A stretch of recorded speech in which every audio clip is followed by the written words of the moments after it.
Wow! Wow, mauubos na. Meron pa. Ang sarap. Wow! At luto na po ang ginataang ulabas. Saan?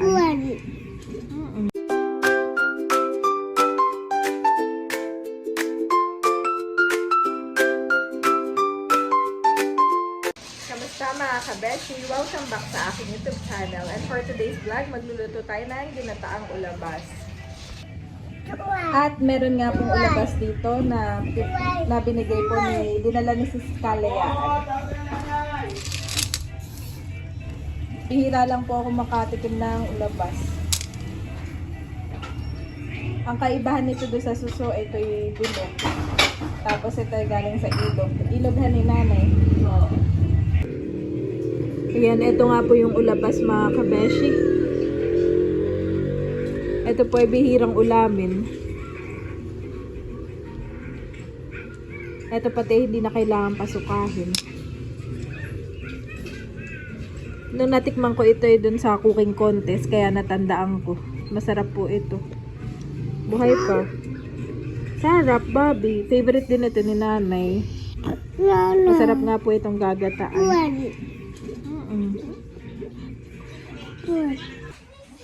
Ayan po, si Tito Becca ay busy na sa pagluluto ng ginataang ulabas. Nakabili na rin ng mga ingredients.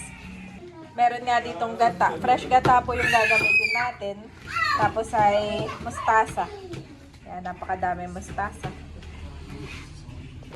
At tinimplahan na rin po ni Tito Becca ng paminta, asin, at saka nilagyan na ng luya sa bawang. Parang pwede na tong kinilaw. Pwede na kaya ito kainin. Parang yun ay bihirang makita sa market. Ang ulabas. Lalagyan mo na rin ang gata. Ito kami ni bata, ganito ang aming ulamin. At nilagay na rin po ng Tito Becca itong gata. Pero hindi natin ilala. At tutubigan natin yan. Tutubigan, konti lang. Kami po ni Daddy natutuwa kay Tito Becca. At nung tinulungan niya si Daddy na magbalot ng ice candy, abay, kabilis daw doon. Ang bilis mo daw magbalot ng ice candy. Kalahati agad. Kala mo yung saglit ka lang ay bilis. Pati po si Tito Becca ay mabilis kumilos, mabilis magluto. Eh, minsan halimbawa, anong oras na? Ay 11 na nabawa, 11:40. Oo. Alas 12, Luto na. Ang bilis. Kami ay hanga ni Daddy sa'yo pag ikaw ay kumikilos dito. Napakabilis mo pati magligpit lahat. Tingnan natin yung niluluto ng tito. Wow! Nilagyan niya po ng konting tubig. Saka pinapakuluan na. Tinikman ni Tito Becca at nilagyan niya ng konting chicken bouillon. Depende sa ano mo, panlasa mo, no? Ang iyong pagtitimpla. Mga minsan, Tito, papanoorin kita kung paano magluto ng tinoto. Para malaman ko ang iyong sekreto. Sekretong malupit. Ni Becca naman. Ito na po yung gulay at ilalagay na ni Tito Becca. Daming gulay. Sarap nga naman ng mustasa sa kahit na anong lutuin, no? Saka ito fresh, kaya Walang pait.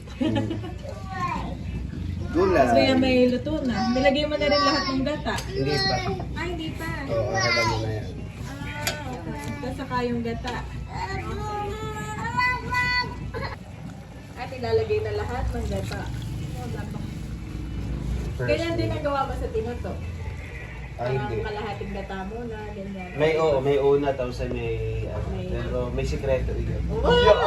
Kaya pala, kailangan mo pong malaman kung paano niluluto ni Tito ang tinoto.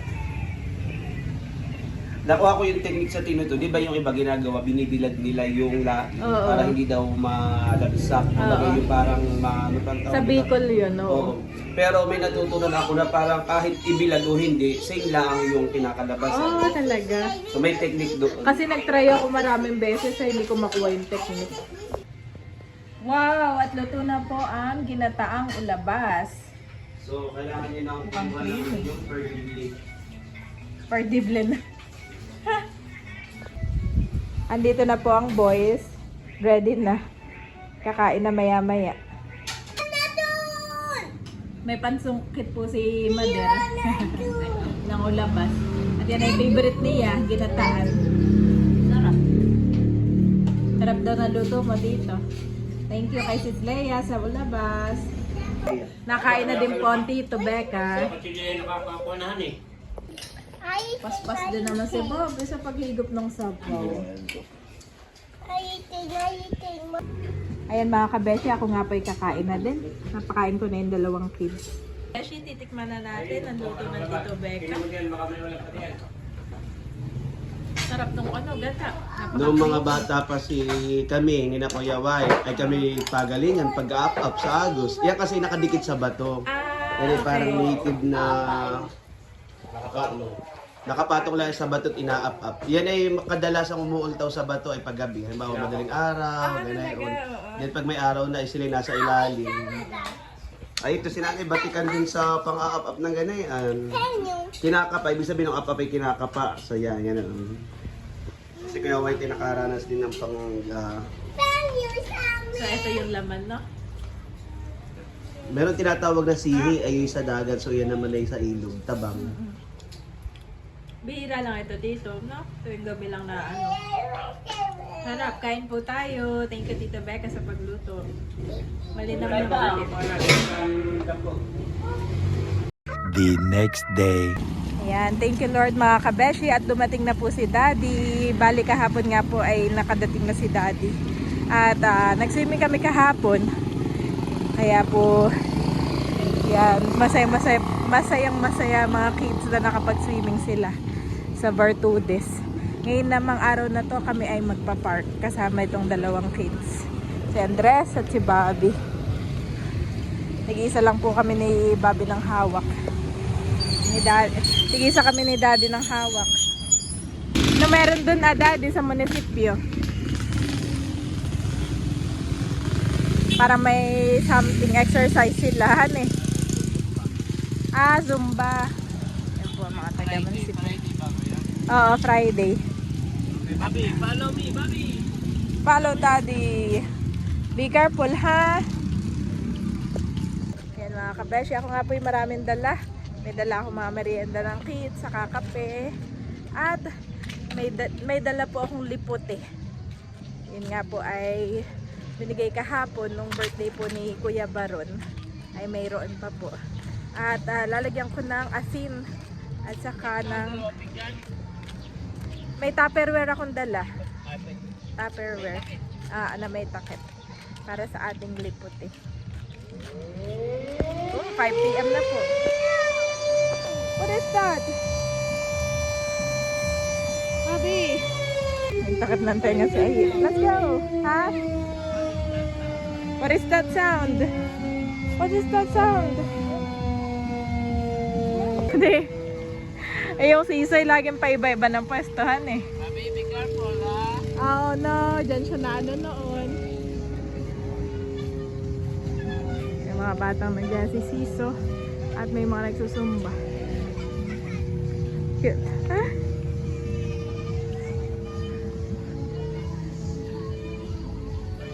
Where's Bobby? Layo ni Bobby. Oh, dami naman dala ni Ma. Layo. Daming dala. Kala mo yan, ayun na. What do you want? The yogurt? Okay, Mommy, can you please open the yogurt for Kuya? Kay Bobby, water muna. Oo, at may ubo. Eh, pero siya magaling na dahil. Cute ni Bobby. At may dala ko, dading. Look. Iputi. Kaya mo. Tanggalin mo yung ano? Tanggalin mo yung mga tangkay. Yes. Ito pala Yan ay dapat ay dalawang pinggan na magkatakob. Gano'n. Pwede na yan. Pwede na. At least may takip. Oh, Bobby. Bobby, turn. What do you want? Bawal din siya nito at may chocolate. Ito ang kay Bobby. Kukulungguhin. Oh, si Bobby pala ay mayroong cake. Butter cake. Oh, may buto yan, Bobby. Hindi yan pwede sa'yo. Bobby, butter cake. Wow! Lagay pa sa pinggan. Talino po. Ayan na, nagalasing ko na mami. Tapos na yung mga ano. Ata daddy, lipot eh. Okay, ilagay mo na yung salt and sugar. Picture ang mga muna ako. Lagay ko na Ano naman yan? sugar and salt. Okay. Oh, madami pa lang. Gawa mo. Hindi, pinagsama ko na yung sugar sa salt. Tapos ay kukulong, ano tawag? Kukulungguhin. Kukulungguhin. Yes. Ano siya, yung Sa butter cake. Ah. alog-alogin hanggang sa mabalda. Tapos ayun na, oo. Ayan. What? Oo. Nababalda na. Color, nag-change color na agad, oh. Nababalda na. Nangyakasim na si daddy. Kukulungguhin hanggang mabalda. Yes.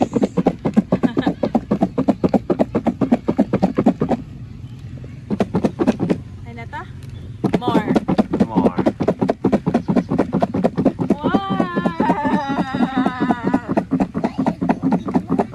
Kukulungguhin. Nagkukulunggo. Pwede mong i-try, mami. Pwede mong tikman. Doing. Ah, Wow! Mukhang masarap na. Tapos pwede mong isawsaw. Sarap. Yan. Ganyan po ang itsura niyan. Sarap, daddy. Perfect balance. Hmm? Kung ano yung lasa ng... Ito pala Ito yung po. Java plum in English. Ang yung tawag lipote. dito ay kulunggo. Kinulunggong lipote. May nag-comment niya ay mas mataas pa daw ang antioxidant nito kaysa sa blueberries. Ito Yan. pa to, daddy. So, very healthy. Maganda sa ating kidney. Tama ba? Endemic na pala ito dito sa Pilipinas. Ang Yes. lipote. Kakunti na rin. Hindi naman Walang masyado po. Napakalaki po kasi ng ano nito. Napakalaki ng puno nito, mami. Napakahirap nitong kunin. Laki ng puno nito.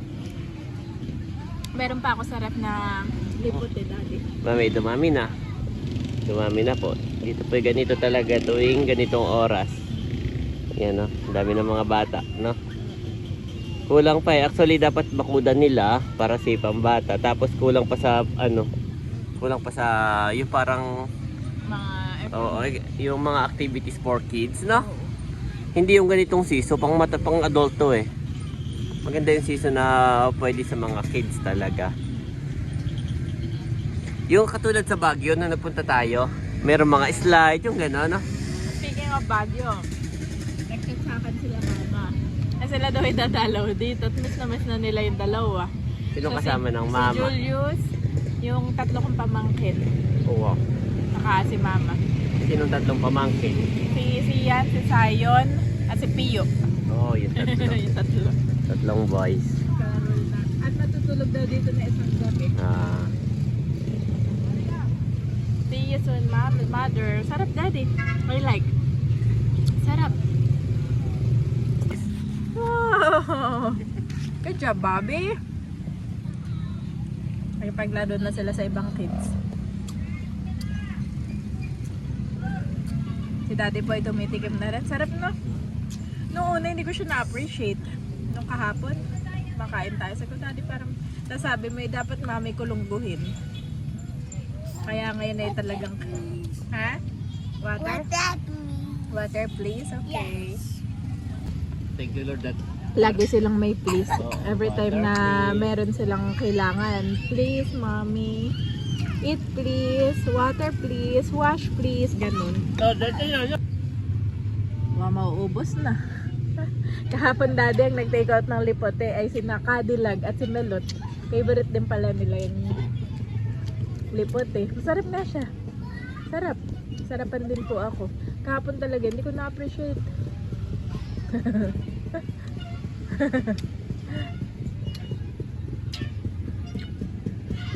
Sip-sip naman ni Dad. Si Bobby ay lahat gustong tikman. Ito na may tinanggal ako na ng buto. Pinapatikim ko yung lipot eh. Sarap, Bobby. Dala-dala yung yogurt ng kuya ay wala nang laman. Kakapin na po si Daddy. Ops, bumalik. Nagustuhan, Daddy. Nagustuhan. Ito talaga ilikas na taga dito. Mahilig sa kakanin. Okay, lalabibigyan pa kita. Ops, meron pa, meron pa. Ang sarap. Galing kumain po ni Bobby. May nag-comment, shoutout po kay Ma'am Edna. Natutuwa daw siya kay Bobby. Ang galing daw kumain ng pansit. Favorite niya nga po yung pansit. Ang ganda rin daw ng mga drone shot mo. Salamat po. Tapos na po kami magkape at si Daddy ay saglit na umuwi at hiniram yung e-bike po ni Tatay. At i-bike niya daw itong dalawa. Bobby turn! Kulit ng dalawa, Daddy. Manakbo. Bye-bye, boys. Mommy will go na din. Bye-bye. Yes. Sabi mag-iikot-ikot pa. We're Sige. going to see the Carabao and the... Lagi namin tinitingnan.